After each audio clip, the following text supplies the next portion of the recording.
இப்போ வந்து இது கொடைக்கானல் அடிவாரம். அது என்ன ஏரியாமா? அது என்ன ஏரியா? கொஞ்சம் தூரம் போனால் இது உள்ள ஒரு காமக்காப்பட்டி.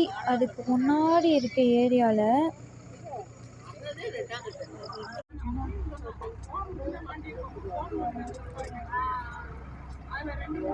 பஸ்ஸே கவுந்துடுச்சு. நாங்கள் வந்து கொடைக்கானல்லேருந்து கேரளா வரைக்கும் ஓலி ட்ரிப்பு போகலான்னு இருந்தோம். பட் நாங்கள் வந்த பஸ்ஸோட வந்து இன்னொரு பஸ்ஸு கவுந்துடுச்சு. ஸோ உயிர் சேதம் அந்த அளவுக்கு எதுவும் இல்லை. ஆனால் ஒரு 2-3 பேருக்கு அடி.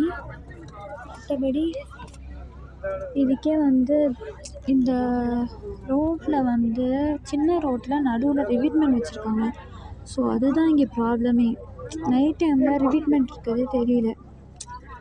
இந்த ரிவிட்மெண்ட்டை வந்து ரோடுவேஸ்காரங்க வந்து இடித்தா நல்லாயிருக்கும்.